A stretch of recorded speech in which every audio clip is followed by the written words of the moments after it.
तर रत्नागिरी जिल्ह्याला 3 दिवसांपासून मुसळधार पावसानं झोडपून काढले। किनारपट्टी भागामध्ये तुफान पाऊस पडतोय।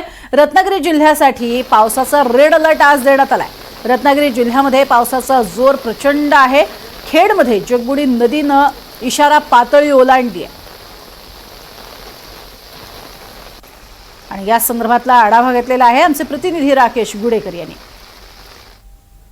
रत्नागिरी जिल्ह्यात सध्या मुसळधार पाऊस बरसत आहे। रात्रीपासूनच पावसाची संततधार सुरू आहे आणि आज सकाळपासून देखील पाऊस जो आहे तो मुसळधारपणे पडत असलेला आपल्याला पाहायला मिळतोय। आज रत्नागिरी जिल्ह्यासाठी हवामान खात्याकडून रेड अलर्ट देण्यात आलेला आहे। त्यामुळे आज जिल्ह्यात मुसळधार ते अतिमुसळधार पाऊस कोसळेल अशी शक्यता हवामान खात्याकडून वर्तवण्यात आलेली आहे। गेले 3 दिवस संपूर्ण जिल्ह्यामध्ये मुसळधार पाऊस बरसतोय। विशेषतः उत्तर रत्नागिरीत गेले 2 दिवस मुसळधार पाऊस बरसत होता। त्यानंतर आता दक्षिण रत्नागिरीत देखील पावसाचा जोर वाढलेला आहे। रत्नागिरी असेल, संगमेश्वर असेल, लांजा असेल, राजापूर असेल या तालुक्यांमध्ये देखील आता मुसळधार पाऊस बरसत असलेला आपल्याला पाहायला मिळतोय। मुसळधार पावसामुळे नद्यांच्या पाणी पातळीत देखील कमालीची वाढ झालेली आपल्याला पाहायला मिळते। आपण सध्या आहोत रत्नागिरीतल्या काजळी नदी परिसरामध्ये आहोत आणि या काजळी नदीची ही परिस्थिती पाहतो आपण।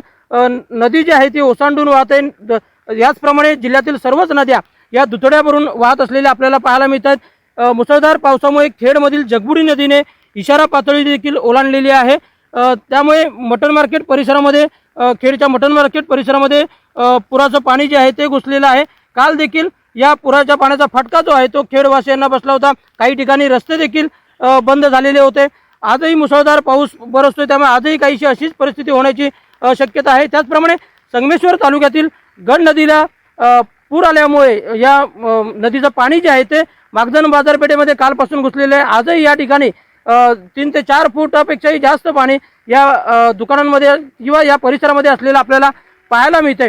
आजही संपूर्ण रत्नागिरी जिल्ह्यात मुसळधार पाऊस बरसेल आणि त्यामुळे नागरिकांनी सावधानता सुरक्षितता बाळगावी असं आवाहन प्रशासनाकडून करण्यात आलेलं आहे। समुद्र देखील खवळलेला आहे, त्यामुळे नदीकाठी किंवा समुद्रकिनारी देखील नागरिकांनी जाऊ नये असं देखील आवाहन प्रशासनाकडून करण्यात आलेलं आहे। राकेश गुडेकर, NDTV मराठी, रत्नागिरी।